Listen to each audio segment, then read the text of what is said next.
भारतीय साक्ष्य अधिनियम की सीरीज में आज हम कुछ बात करना चाहते हैं एम्पायर और रेफरी के ऊपर। आप लोग क्रिकेट के खूब शौकीन हैं इंडिया में। मैंने काफी देखा है कि आप लोग 3 घंटे का मैच है तो 3 घंटे भी आप बिगाड़ सकते हैं क्रिकेट के लिए।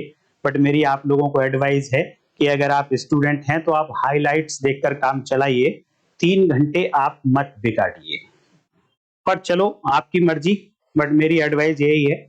बट आप लोगों ने एक वर्ड सुना होगा एम्पायर, थर्ड एम्पायर। एम्पायर में भी थर्ड एम्पायर।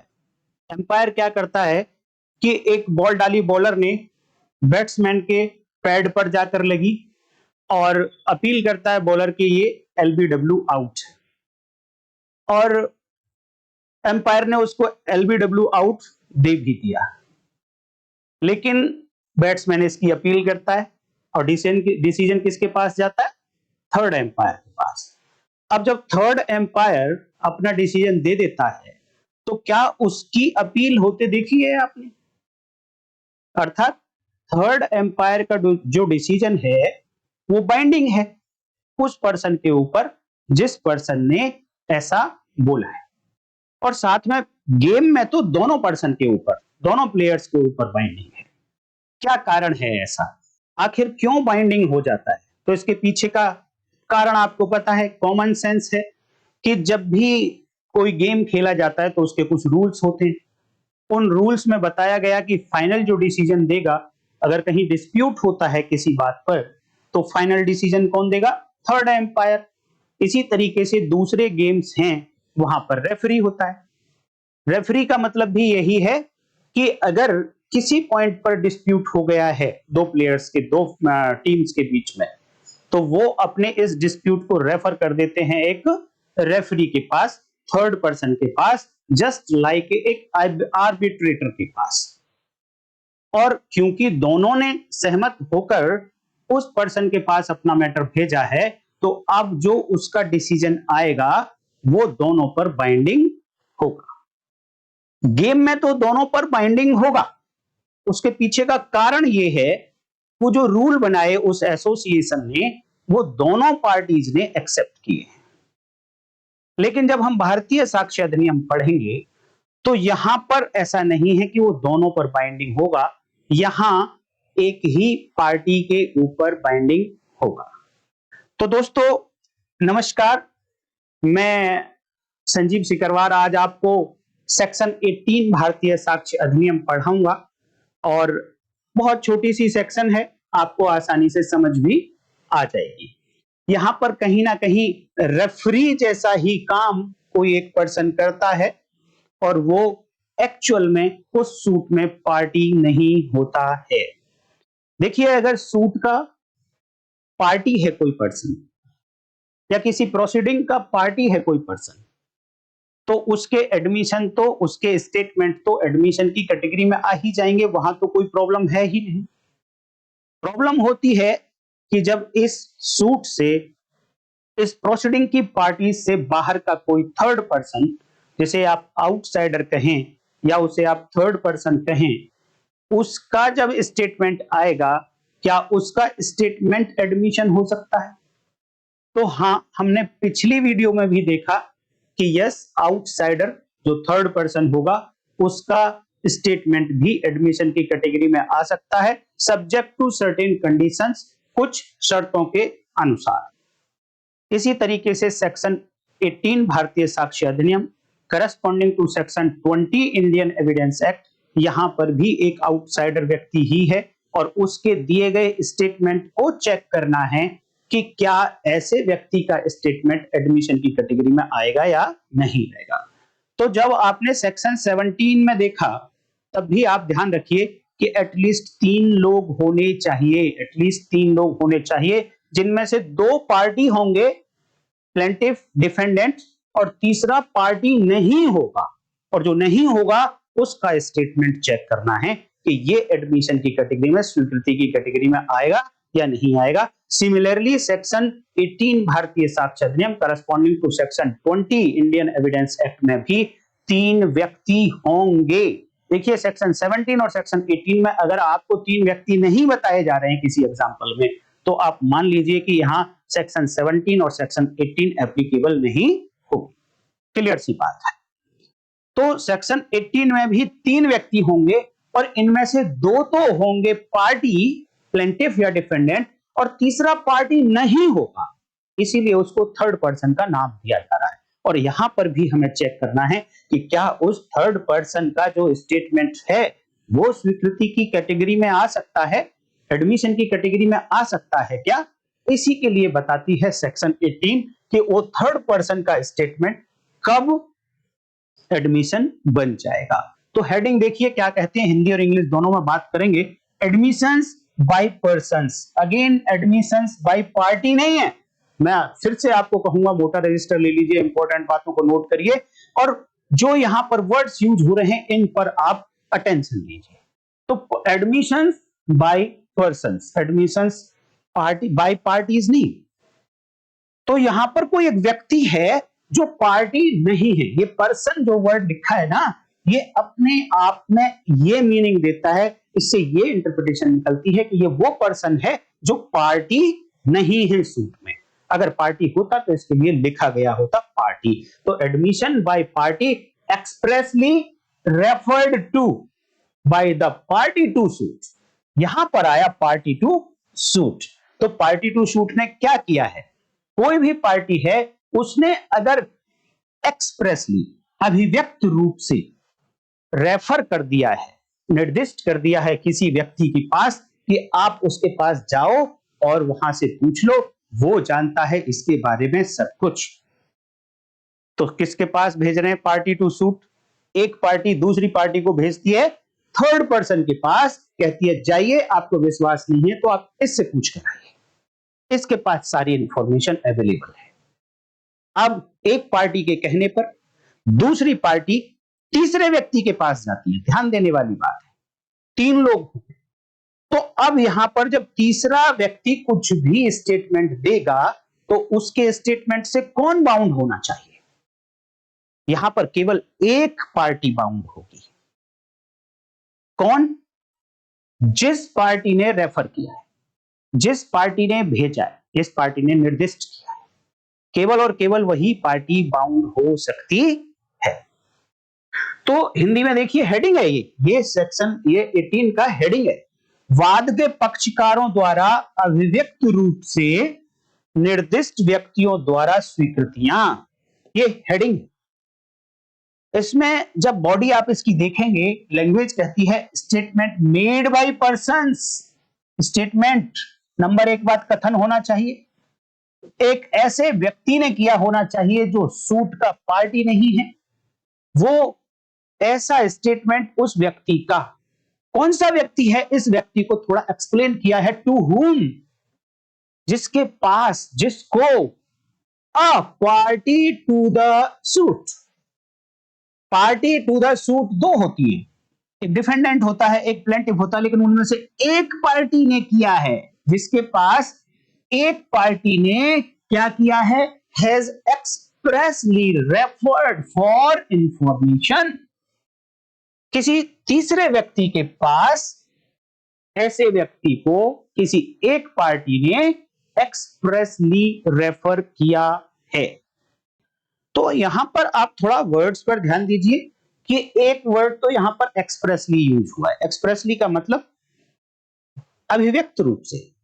जब मैंने आपको सेक्शन 16 पढ़ाया था तो वहां पर एक्सप्रेसली को मैंने एक्सप्लेन करते हुए आपको कहा था कि आप जाइए कॉन्ट्रैक्ट एक्ट पे, वहां पढ़िए आप सेक्शन 187, और यहां पर बताया गया है कि एक्सप्रेसली किस तरीके से हो सकता है। एक्सप्रेसली का मतलब नंबर 1 बात, एक स्टेटमेंट होना चाहिए। एक्सप्रेसली किसी व्यक्ति को रेफर करना है तो इसका मतलब जिस पार्टी ने रेफर किया उस पार्टी का एक स्टेटमेंट होना चाहिए। अब वो स्टेटमेंट ओरल भी हो सकता है, वो रिटन भी हो सकता है, दोनों तरीके का स्टेटमेंट हो सकता है, बट स्टेटमेंट होना चाहिए, तभी कहा जा सकता है कि एक्सप्रेसली रेफर किया था, एक्सप्रेसली अभिव्यक्त रूप से भेजा था। और किस बात के लिए भेजा था, फॉर इंफॉर्मेशन, कि जाइए आप वहां से सूचना लेकर आइए, लेकिन सूचना किस बात की, इंपॉर्टेंट चीज है कि सूचना किस बात की, in reference to a matter in dispute, जो मैटर विवादग्रस्त है, इस वाद में जो विवादग्रस्त है, ऐसे मैटर के संदर्भ में आपको इंफॉर्मेशन किस व्यक्ति से मिल जाएगी, वो जो व्यक्ति रेफर किया है। तो यहां पर किया क्या, एक है ए, इसने बोला दूसरी पार्टी बी को कि आप जाइए सी के पास, तो बी को रेफर किया है सी के पास। अब सी कौन हो गया, रेफरी की पोजीशन में आ गया, एम्पायर नहीं, रेफरी की पोजीशन में आ गया। अब भेजा है जिसने, ए ने भेजा है सी के पास, तो अब जो सी का डिसीजन होगा, सी का जो स्टेटमेंट होगा, वो यहां पर अगर मैटर इन डिस्प्यूट से रिलेटेड है, सी का स्टेटमेंट कुछ और भी हो सकता है, मैटर इन डिस्प्यूट से विवादग्रस्त मामले से रिलेटेड नहीं है, तो फिर सी का स्टेटमेंट एडमिशन नहीं होगा, स्वीकृति नहीं होगा। केवल और केवल उतना पार्ट जो मैटर इन डिस्प्यूट से रिलेटेड है, उतना कथन सी का स्वीकृति हो जाएगा। और क्यों हो जाएगा, क्योंकि ए ने सी को अपने सूझ में रख लिया है, कहा है कि मेरी जगह पर अब सी बैठा है, जाइए आप उससे पूछ लीजिए। तो जो भी सी स्टेटमेंट देगा वो एडमिशन की कैटेगरी में आ जाएगा। तो यहां पर ये सेक्शन यही बात कहती है, हिंदी देख लीजिए आप एक बारी, वे कथन जो उन व्यक्तियों द्वारा किए गए जिनको वाद के किसी पक्षकार ने किसी वादग्रस्त विषय के बारे में जानकारी लेने के लिए अभिव्यक्त रूप से निर्दिष्ट किया गया है, स्वीकृतियां हैं, वे कथन स्वीकृतियां हैं। तो यहां पर बेसिक सी बात तो आप समझ गए होंगे कि कहीं ना कहीं एक व्यक्ति, एक पार्टी सूट की दूसरी पार्टी को तीसरे पर्सन के पास रेफर करती है और एक्सप्रेसली रेफर करती है। जो इंपॉर्टेंट बातें, ये बातें सबको याद रहेंगी, लेकिन जो इंपॉर्टेंट वर्ड हैं जो आपको मार्क्स दिलाएंगे, जो आपके आंसर को सही करेंगे, वो है एक्सप्रेसली रेफर करते हैं, अभिव्यक्त रूप से निर्दिष्ट करते हैं, और दूसरा वर्ड है कि सूचना प्राप्त करने के लिए रेफर करते हैं, और तीसरा है सूचना किस रिगार्डिंग, सूचना विवादग्रस्त विषय के मामले में सूचना लेने के लिए। ये इंपॉर्टेंट वर्ड हैं जो आपके आंसर में कहीं भी होने चाहिए, तभी आपको कंप्लीट मार्क्स मिलेंगे। अदरवाइज छोटी छोटी बातें तो सबको याद होती हैं, ये बेटर हैं जो आपको एक्स्ट्रा मार्क्स दिलाएंगे। देखिए इलस्ट्रेशन की अगर मैं बात करूं, तो यहां पर जो इलस्ट्रेशन दिया गया, मैं पीछे एक बार फिर से जाऊंगा, यहां पर क्या लिखा है, एक मैटर इन डिस्प्यूट के रेफरेंस में इंफॉर्मेशन लेने के लिए भेजा है, अर्थात ए और बी दो पार्टी होनी चाहिए और दोनों के बीच में एक डिस्प्यूट होना चाहिए, किसी भी मैटर पर, किसी विषय पर विवाद दोनों के बीच में होना चाहिए। अगर दोनों के बीच में विवाद नहीं है तो यहां तो ये सेक्शन एप्लीकेबल होगी ही नहीं। तो जब भी कोई इलस्ट्रेशन इस सेक्शन का होगा तो उसमें क्वेश्चन क्या होगा, एक क्वेश्चन होना चाहिए जो ये बताएगा कि दोनों पार्टीज के बीच में विवाद क्या है, डिस्प्यूट क्या है। और वो क्वेश्चन क्यों होगा वो अभी मैंने दिखाया, क्योंकि वो सेक्शन में जो लैंग्वेज लिखी है उसकी डिमांड है, बिना इस विवाद के क्वेश्चन के ये इलस्ट्रेशन नहीं बन सकता है। अब किसके, in reference to a matter in dispute, ये वाई का जवाब है कि क्यों क्वेश्चन हमको चाहिए। अब इलस्ट्रेशन है क्या, इलस्ट्रेशन अगर आप देखेंगे तो ये कहा जाता है a horse sold by A to B is sound, ये क्वेश्चन है, पहले क्वेश्चन होना चाहिए, ये क्वेश्चन आ गया।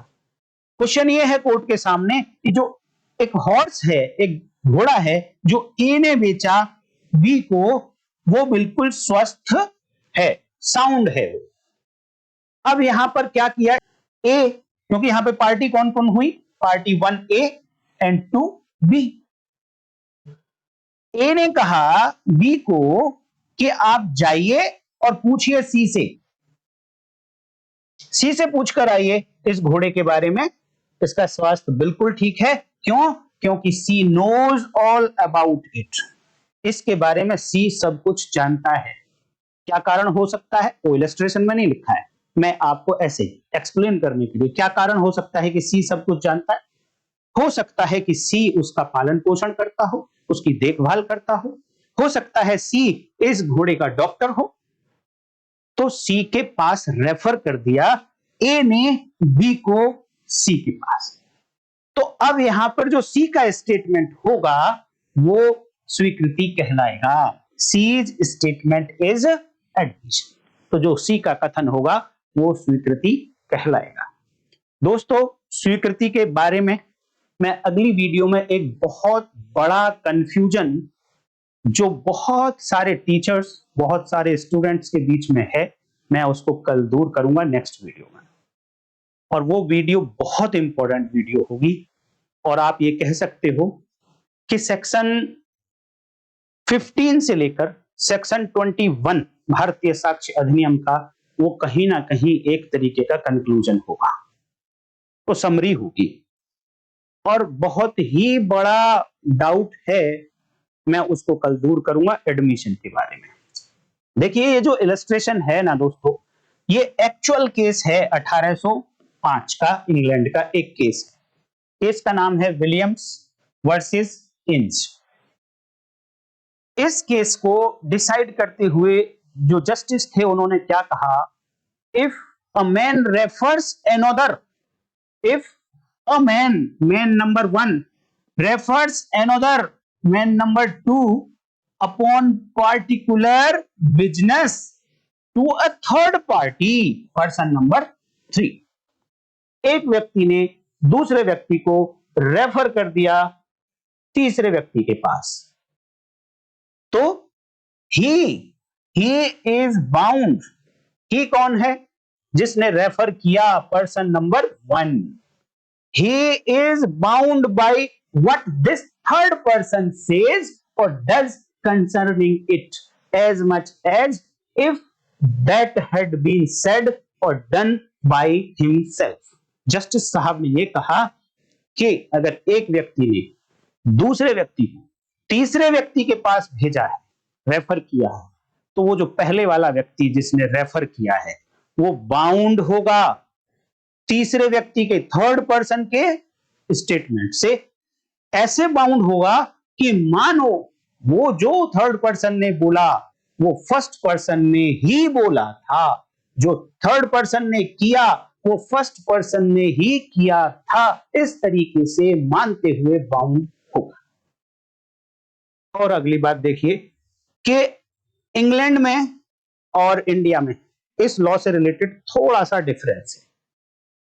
इंग्लैंड में ये जो पर्सन था जिसके पास भेजा गया थर्ड पर्सन, इसका जो स्टेटमेंट आएगा वो ए के अगेंस्ट कंक्लूसिव होगा, ए के अगेंस्ट निश्चायक होगा। कंक्लूसिव मतलब कंक्लूड कर दिया सब कुछ, उसमें कोई डाउट नहीं है अब। और कंक्लूसिव जहां जहां वर्ड आपको मिले, इट मींस कि जिस फैक्ट को कंक्लूसिव बता दिया गया है उस फैक्ट को डिस्प्रूव करने की परमिशन नहीं मिलेगी। कंक्लूसिव होने का मतलब अर्थात कि अगर एक पर्सन ए ने दूसरे पर्सन बी को तीसरे पर्सन सी के पास रेफर किया, तो यहां पर जो कुछ सी ने कहा, इंग्लैंड में ये सी का कहा गया स्टेटमेंट ए के अगेंस्ट कंक्लूसिव होगा, डिसाइसिव होगा। लेकिन इंडिया में ऐसा नहीं है। इंडिया में क्या है फिर? इंडिया में कंक्लूसिव होने की बजाय वो बाइंडिंग होगा। क्या होगा? बाइंडिंग होगा। अब बाइंडिंग में और कंक्लूसिव में डिफरेंस क्या है कि कंक्लूसिव जहां हुआ वहां फिर दूसरी पार्टी को जिसके अगेंस्ट ये कंक्लूसिव हो रहा है, इसको परमिशन नहीं दी जाएगी कि ये अब कुछ प्रूव कर सके कि जो स्टेटमेंट दिया सी ने वो रॉन्ग था, वो गलत था। परमिशन ही नहीं दी जाएगी, it is conclusive. But binding का मतलब है कि यहां इंडिया में अगर ए ने बी को रेफर किया सी के पास कि जाओ आप पर्टिकुलर डिस्प्यूट पर सी से इंफॉर्मेशन ले आओ, सी ने कुछ भी बोला वो ए के अगेंस्ट गया, तो ए के अगेंस्ट बाइंडिंग होगा। और बाइंडिंग का मतलब है कि ए को परमिशन है कि वो ये शो कर सकता है, वो ये प्रूव कर सकता है कि जो सी ने बताया है, सी का जो स्टेटमेंट है वो रॉन्ग है, उसकी जो असेसमेंट है वो रॉन्ग है, वो गलत है। ऐसा प्रूव करने की परमिशन इंडिया में होगी। तो इसका कारण है सेक्शन 31 इंडियन एविडेंस एक्ट और अब now corresponding to section 25 BSA. और यहां पर यह कहा गया कि admissions are not conclusive but they may operate as estoppel. ये एस्टूपल की तरह काम कर सकते हैं, कंक्लूसिव नहीं होंगे।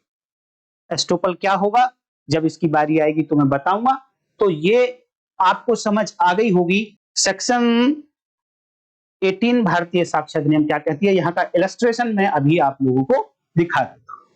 इलस्ट्रेशन है the question is whether a horse sold by A to B is sound. क्या एक जो घोड़ा ए ने बी को बेचा वो साउंड माइंड का है क्या? तो ए ने क्या बोला कि बी को बोला ए ने कि आप जाइए सी से आप सारी इंफॉर्मेशन ले लीजिए। तो सी का जो स्टेटमेंट है वो एडमिशन की कैटेगरी में आ जाएगा। दोस्तों सेक्शन 18 बहुत छोटी सी सेक्शन थी, उम्मीद करता हूं आपको आ गई होगी समझ में। और जो इंपॉर्टेंट वर्ड्स हैं उनको आप जरूर याद रखेंगे, तभी आप दूसरे लोगों से डिफरेंट होंगे। और जब तक आप दूसरे लोगों से डिफरेंट नहीं होंगे तो आपके मार्क्स दूसरों से अधिक नहीं आएंगे और ना ही प्रैक्टिस में आप दूसरों से बेटर हो पाएंगे। यहाँ लॉ में परफेक्ट कोई नहीं होता दोस्तों, यहाँ पर बस एक दूसरे से बेटर होता है। तो आपको दूसरों से सिर्फ बेटर होना है, आपका काम बन जाएगा। तो दोस्तों कमेंट करना मत भूलिए, लाइक हाइप जरूर करिए। कमेंट में आपको यह बताना है, क्रक्स बता देना वीडियो का कि आपको समझ में क्या आया है और क्या समझ में नहीं आया है वो भी आप कमेंट करके जरूर बताइए। तो आज की वीडियो में इतना ही, नेक्स्ट वीडियो में फिर मिलेंगे। तब तक देखते रहिए लीगल लैंप। नमस्कार, जय हिंद।